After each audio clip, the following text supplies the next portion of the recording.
हा आपली practice set 7.3 चालू आहे. ठीक आहे. प्रॅक्टिस सेट 7.3 मध्ये जो पहिला क्वेश्चन चालू आहे आपला, which of the following statement are of inverse variation. कोणते स्टेटमेंट हे इन्व्हर्स व्हेरिएशन चे आहे ते सांगितलं. पहिल्यातला आपला पहिला पण क्वेश्चन होता आणि दुसरा पण होता. तिसऱ्या नंबरचा चालू आहे बघा. 3 नंबर काय 3 नंबरचा question, petrol filled in tank. Petrol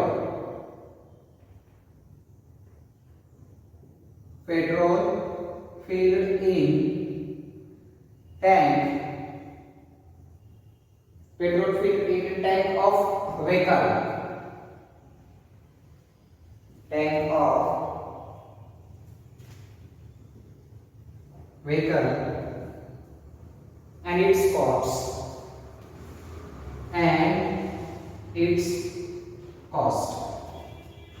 बघा काय दिले आपल्याला, पेट्रोल फिल्ड इन टँक.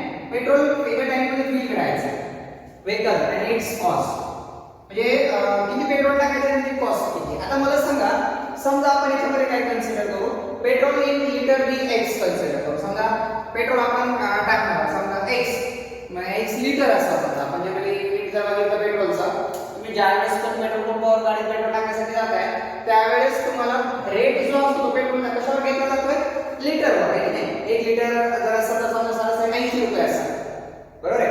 1 लिटरचे किती होणार, फॉर एक्झाम्पल 1 लिटर पेट्रोल तुम्ही टाकले समजा रुपीज 80 रुपये. 2 लिटर टाकल्यावर 160 किती येणार, रुपीज 160. 3 लिटर टाकल्यावर 3 लिटर 240. म्हणजे जर तुम्ही लिटरची संख्या जर वाढवली तर तुम्हाला अमाउंट पण काय करावं लागणार, वाढवून द्यावं लागणार. म्हणजे इथं लिटर जर x कन्सिडर केला तर त्याची कॉस्ट y कन्सिडर जर केली, x वाढला y पण वाढला. 1 लिटरच्या ऐवजी 2 लिटर टाकले 80 रुपयाच्या ऐवजी 160 रुपये झाले. म्हणजे याच्यामध्ये कोणतं व्हेरिएशन आहे मग, याच्यामध्ये डायरेक्ट व्हेरिएशन आहे, इन्व्हर्स व्हेरिएशन नाही. इन्व्हर्स व्हेरिएशन मध्ये काय होतं, जर एक वाढलं तर दुसरं कमी होतं, ठीक आहे. परंतु या पेट्रोल मध्ये, petrol filling tank vehicle and its cost मध्ये एक वाढलं दुसरं वाढतंय का, नाही. म्हणजे या ठिकाणी असं याच्यामध्ये एक वाढलं, एक्स वाढलं तर वाय पण वाढतं. म्हणून हे इन्व्हर्स व्हेरिएशन आहे का, it is not inverse variation. म्हणजे हे कोणतं व्हेरिएशन आहे मग, हे आहे डायरेक्ट व्हेरिएशन. पण आपल्याला ओळखायला सांगितलं नाही, त्यांनी फक्त काय म्हटलं, हा इन्व्हर्स व्हेरिएशन, हा इन्व्हर्स व्हेरिएशन. याला तुम्हाला असं काय म्हणावं लागणार आहे, इट इज नॉट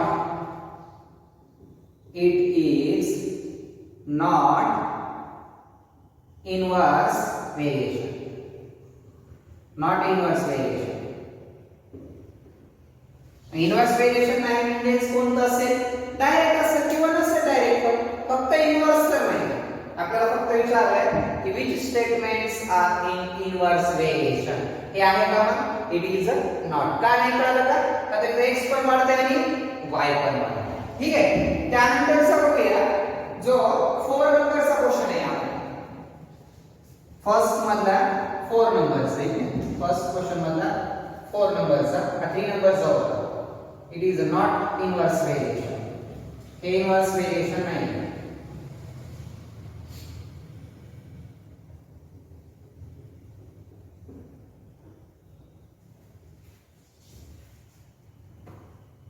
बघा त्यानंतर घेऊया एरिया ऑफ सर्कल, जो 4थ्या नंबरचा आहे. Area of circle, area of circle and its radius and its radius. आता एक मिनिट बघा, एरिया ऑफ सर्कल म्हटलं, area of circle and its radius. आता फॉर एक्झाम्पल जर कन्सिडर केला, समजा r = 2 असेल, area of circle, area of सर्कलचा फॉर्म्युला काय होईल, area of circle is equal to काय फॉर्म्युला माहिती का पाय आर स्क्वेअर पायची किंमत समजा 22 असेल ठीक आहे 22/7 into 2 चा स्क्वेअर 22 चौक 2 सवर किंवा 22 into 4/7 का 22 चौक 28 8/7 हे जर R2 असल्यावर आता R3 घेतल्यावर एरिया वाढतो का बरोबर मग काय होणार 22/7 into 3 into 3 3 चा स्क्वेअर म्हणजे किंवा असेल 3 चा स्क्वेअर 9 22 नव्हे 198 च्या स्थानी 7 वाढला बघा त्या 88 च्या स्थानी 7 2 असतात 3 असतात त्याला 198 च्या स्थानी 7 म्हणजे एरिया रेडियस वाढली की एरिया पण वाढणार बरोबर रेडियस वाढली की एरिया पण वाढणार मग इथं समजा रेडियस x कन्सिडर केली असेल आणि एरिया जर y कन्सिडर केला असेल तर रेडियस इन्क्रीज झाली की एरिया पण इन्क्रीज होतो एरिया पण वाढतो म्हणजे या ठिकाणी असं आहे की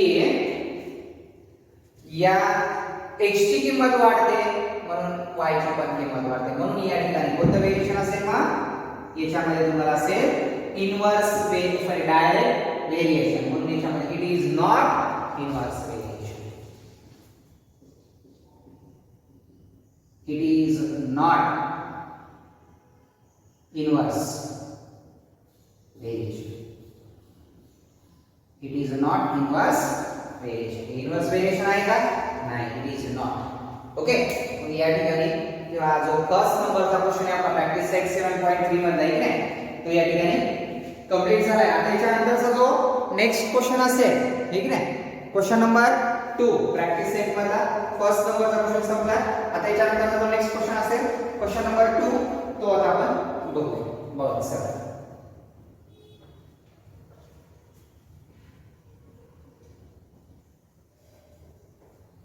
प्रॅक्टिस सेट 7.3 मधला हा फर्स्ट नंबरचा क्वेश्चन होता त्यामध्ये 4 क्वेश्चन होते फर्स्ट मध्ये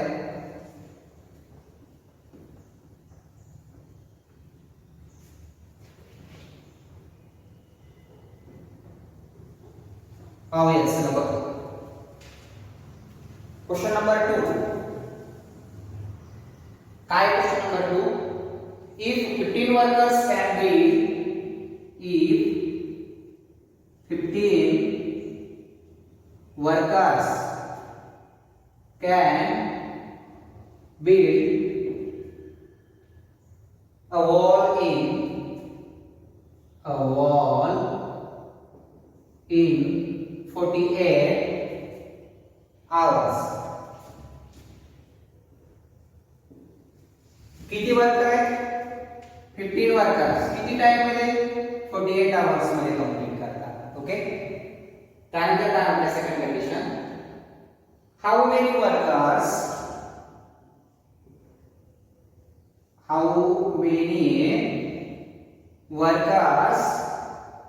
how many workers will be required how many workers will be required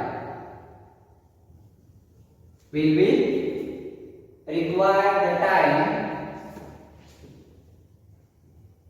required the time to fill such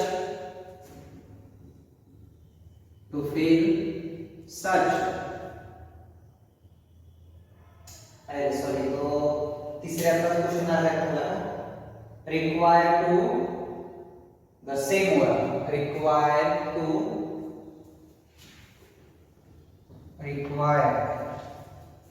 हे तिसऱ्यातच खाली घेण्यात आलं required to do same work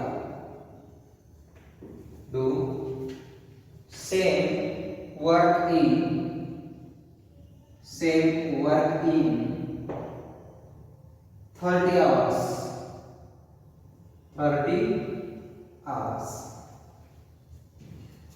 30 hours दिले म्हणजे आपल्याला या ठिकाणी काय करायचं नंबर ऑफ वर्कर्स काढायचे फर्स्ट कंडिशन मध्ये नंबर ऑफ वर्कर्स आणि टाइम टेकन बाय टाइम पण दिला बरोबर आहे आणि सेकंड कंडिशन मध्ये मात्र आपल्याला नंबर ऑफ वर्कर्स काढायचे यात काय कन्सिडर करूया late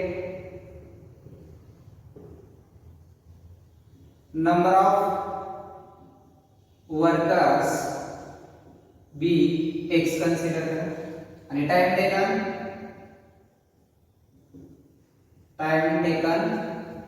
is equal to Y. आता एक लक्षात याच्यामध्ये कोणतं व्हेरिएशन आहे सांगा. इन्व्हर्स व्हेरिएशन की डायरेक्ट व्हेरिएशन. एक लक्षात ठेवा, नंबर ऑफ वर्कर्सची संख्या 15 आहे, 48 आवर्स मध्ये कंप्लीट करतात. आता आवरची संख्या कमी झाली आहे, 48 ची ऐवजी 30 झाली, म्हणजे नंबर ऑफ वर्करची संख्या काय होणार, इन्क्रीज होणार, वाढणार आहे.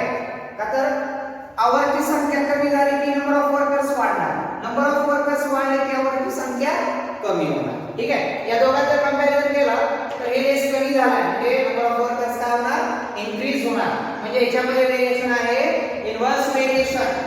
ओके, म्हणजे याला आपण असं म्हणू शकतो x is inversely as y. x is inversely as y. First मध्ये दिले आहे x is equal to 15, y is equal to 48. मग k is equal to constant is equal to काय आहे, x into y. ठीक आहे, k is equal to काय आहे, x into y. k is equal to x आहे 15 into 48. k is equal to 120, 12, 15 + 60, 60 आणि 12, 70, 72, 720 आलं का, 720. k भेटला, k is equal to 720. आता आपल्याला काय करायचं आहे, परत पुन्हा x फाइंड करायचा, y दिलाय, y is equal to किती आहे, 30. Find x. परत k is equal to x into y म्हटल्यावर k ची किंमत किती आहे, k आहे 720 आहे.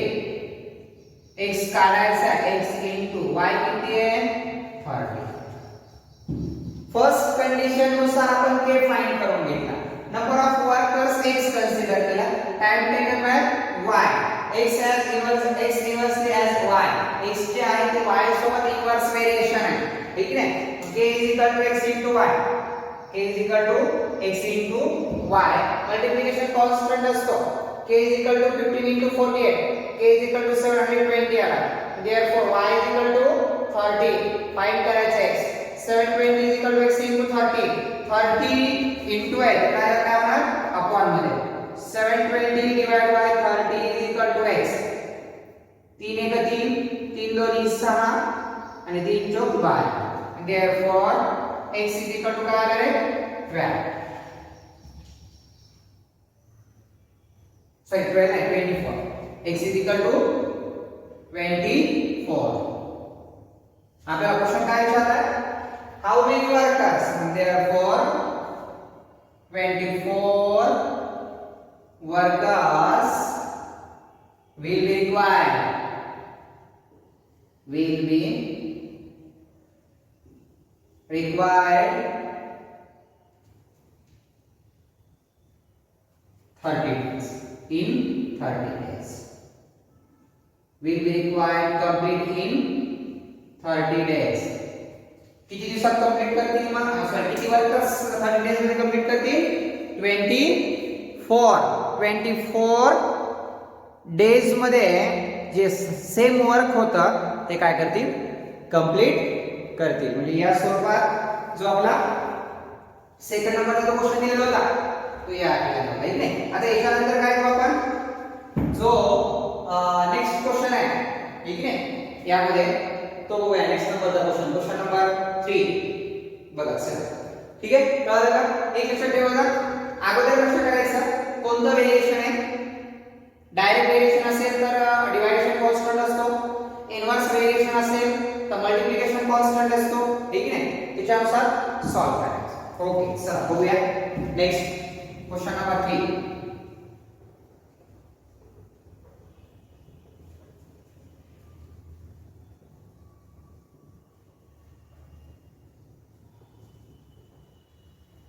इन्व्हर्स व्हेरिएशन, डायरेक्ट व्हेरिएशन आता एक प्रॅक्टिस सेट चालू आपल्या लक्षात येईल. पण परीक्षेत आलेला क्वेश्चन काही तुम्हाला सांगितलं जाणार नाही, वर्ड प्रॉब्लेम असल्यावर की तो इन्व्हर्स आहे की डायरेक्ट आहे. ठीक आहे, त्यामुळे दिलेल्या क्वेश्चन नुसार बघायचं. दोन कंडिशन मध्ये जर एक x वाढलेला आणि y कमी झालेला असेल तर दुसऱ्या कंडिशन मध्ये तुम्हाला लक्षात येऊन जाईल की इन्व्हर्स व्हेरिएशन आहे की डायरेक्ट व्हेरिएशन आहे ते. ठीक आहे, बघूया. चला नेक्स्ट क्वेश्चन बघूया. 3 नंबरचा question.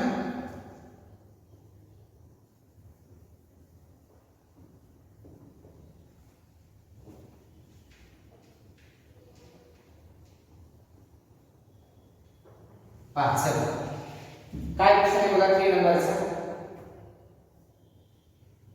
120 bags 120 bags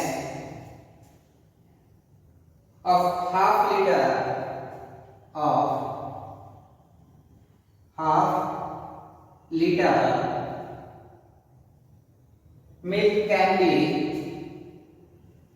milk can be filled by a machine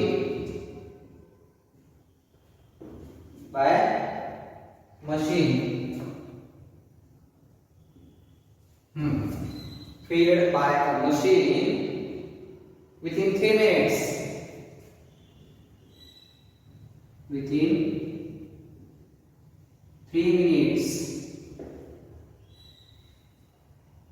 Find the time to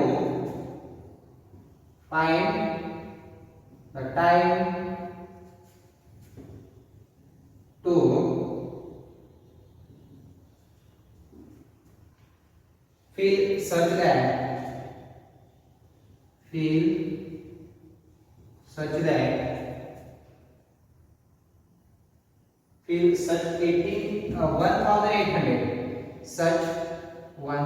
1800 bags.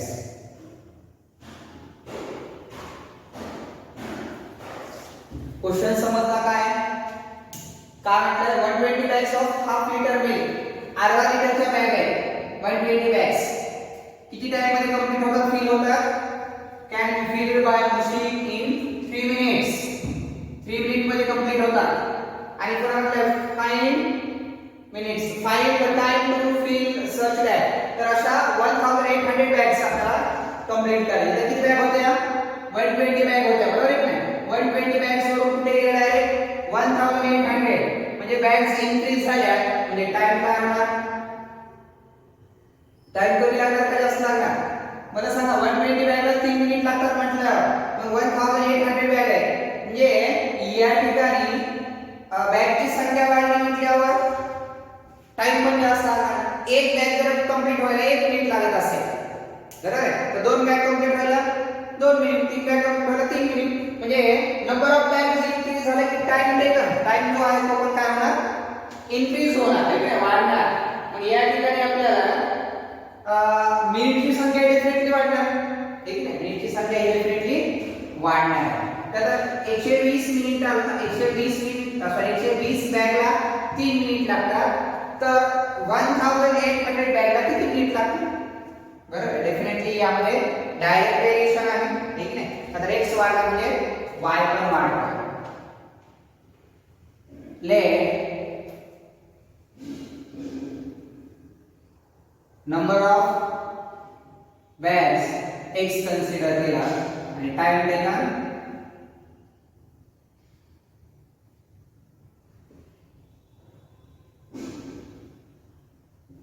y. Time taken y consider केला. Direct variation x directly as y, k is equal to x upon y. K is equal to 120 divided by 3. 3 Chowk 12. K is equal to किती आला? K is equal to 40.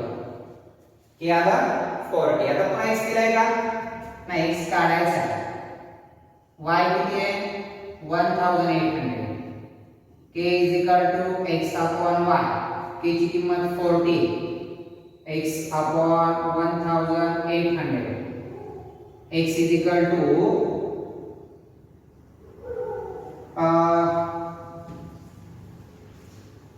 bags दिले ना, एवढं जाईल. इथं x 1 minute बघ back X consider कर y find करायचं. थोडीशी तर मिस्टेक झाली. x equal to 1800 find y find करायचं. टाइम फाइंड करायचं ना. टाइम ला कन्सिडर केला आपण y कन्सिडर केला म्हणजे question mark. 40 is equal to 1800 divided by y. 40 into y 40y